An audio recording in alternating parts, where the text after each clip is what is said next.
जन औषधि केंद्र प्रधानमंत्री श्री नरेंद्र मोदी जी द्वारा शुरू की गई गरीबों के हित में एक महत्वाकांक्षी योजना, जिसका उद्देश्य गरीब एवं मध्यम वर्गीय परिवारों को जो आर्थिक रूप से सक्षम नहीं है उनको अच्छी एवं सस्ती दवाइयां उपलब्ध कराना। जन औषधि केंद्र की दवाइयां गुणवत्तापूर्ण होने के साथ ही साथ लगभग 80% तक सस्ती होती हैं।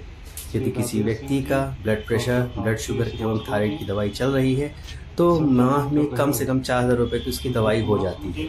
यदि वही दवाई वह जन औषधि केंद्र से लेगा तो लगभग उसकी दवाई 700, 800, 900 रुपये तक में हो जाएगी। इसी बात को जन जन तक पहुंचाने के लिए आज तेज बहादुर सबको चिकित्सालय में 7 मार्च को जन औषधि दिवस मनाया जा रहा है।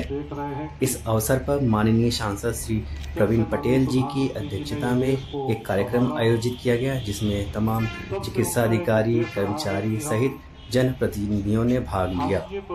धन्यवाद। मैं डॉक्टर शेखर सिंह। जिनके पास संसाधन नहीं है, तमाम सुविधा नहीं है, पैसे नहीं है, ऐसे लोगों को कैसे हम जो मूलभूत चीजें हैं उसको उपलब्ध कराने का काम करें। इसी कड़ी में जो सबसे महत्वपूर्ण है वो हमारा स्वास्थ्य है, इसलिए कि ज्यादातर हम लोग देखते हैं, खासकर ग्रामीण क्षेत्रों में, गांव में जाइए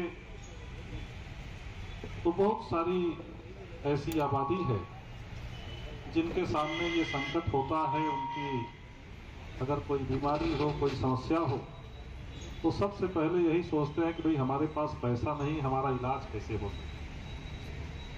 और हम लोग भी लगातार इस बात को देख रहे हैं कि 2014 के बाद खास तौर पर जिस तरीके से स्वास्थ्य के क्षेत्र में क्रांतिकारी परिवर्तन हुआ है, चाहे हॉस्पिटल्स हो, चाहे सभी डॉक्टर्स हो, मतलब एक तरीके से कहा जाए तो एक परिवर्तन हम लोगों को दिखाई पड़ा है। इसलिए कि हम लोग भी पहले जाते थे, इस बात को देखते थे कि अस्पतालों में कभी डॉक्टर्स नहीं आ रहे हैं, कभी नर्सेस नहीं हैं, समस्याएं हैं, दवाएं ठीक ढंग से पा रही हैं। लेकिन इधर लगातार प्रधानमंत्री जी का आह्वान भी रहता है और तमाम ऐसे कार्यक्रम भी देखते हैं। उसी कड़ी में जन औषधि केंद्र, जो माननीय प्रधानमंत्री जी की सोच थी कि हम जो आम आदमी है वो चाहता है कि हमारा इलाज अच्छे से अच्छा हो सके। और आप लोग भी जानते हैं कि जो ब्रांडेड दवाएं हैं उनकी कीमत कितनी ज्यादा है, और अगर कोई गंभीर बीमारी हो जाए तो बड़ी उनके सामने समस्या आती है। तो इसीलिए जन औषधि केंद्र खोलने का जो उन्होंने फैसला किया, और धीरे धीरे जिस तरीके से इसका विस्तार हो रहा है, आप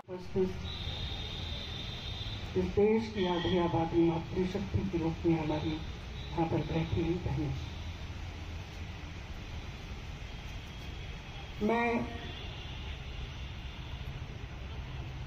ये मेरा सौभाग्य है कि इस कार्यक्रम के बहाने मुझे यहाँ आने का मौका मिला।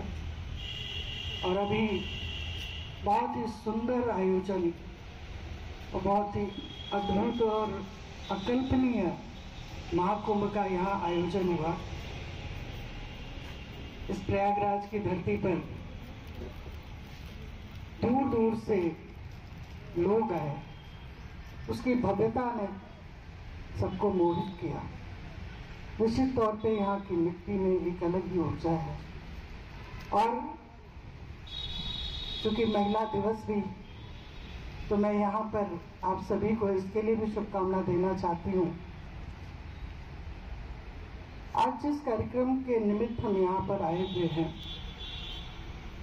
2019 में आज ही के दिन माननीय प्रधानमंत्री जी के द्वारा जन औषधि केंद्र की कार्यक्रम की शुरुआत की गई। इसकी बहुत सारी बातें हैं, मुझे नहीं लगता कि ये बताने की ज़रूरत है, क्योंकि आप सभी यहाँ पर इसके संदर्भ में जानते हैं। और चूँकि यहाँ पर चिकित्सा के क्षेत्र से यहाँ बैठे हुए लोग हैं, वो इन व्यवस्थाओं को देख रहे हैं तो निश्चित तौर पे आपको सब कुछ पता है। लेकिन इस कार्यक्रम, इस अभियान की जो सोच थी माननीय प्रधानमंत्री जी की, इस देश की जनता को सस्ती जेनरिक दवाएं मिले। लगभग 15,000 जन औषधि केंद्र पूरे देश में संचालित किए जा रहे हैं और आगे उनको बढ़ाकर लगभग 25,000 की संख्या का लक्ष्य रखा गया है। इन सब बातों का उद्देश्य यही है कि जो हमारे लोग हैं, इस देश के लोग हैं, उनको सस्ती और क्वालिटी वाली दवाएं, अच्छी दवाएं उपलब्ध हों, कोई समस्या ना आए। इस सोच के साथ माननीय प्रधानमंत्री जी ने इस अभियान की शुरुआत की। पूरी हमारे स्टाफ का, कर्मचारी का, जैसा कि सारे लोगों ने जानकारी इस प्रधानमंत्री जन औषधि केंद्र के बारे में दी है कि अब हम सबका कर्तव्य है कि इसमें जागरूकता फैलाई जाए और सारे लोग मिलकर हमें एक अच्छे भाव से, सेवा भाव से सभी मरीजों की एक मदद करना है, उनको डायरेक्शन देना है। सिस्टर लोग भी डायरेक्शन दे सकती हैं। कोई गरीब मरीज है वो अपना आके यहाँ से जेनेरिक दवाई ले सकता है। और अमूमन जो सरकारी अस्पताल में मरीज आते हैं वो आर्थिक रूप से थोड़े से कमज़ोर होते हैं, वही लोग अपने सरकारी अस्पताल में सेवाएं लेने आते हैं। तो हम सब का कर्तव्य है कि हम सब आगे बढ़ें और उन सब की मदद करें ताकि उनको अच्छे से अच्छी चिकित्सा उपलब्ध कराई जा सके। और माननीय सांसद जी का बहुत बहुत धन्यवाद है जो आप यहाँ पर आए और हमारे सेंटर को इनने एक नई दिशा दी है और हम सब उसमें आगे मिलकर काम करेंगे। माननीय प्रधानमंत्री जी का सपना पूरा करना हम सबकी जिम्मेदारी है। धन्यवाद।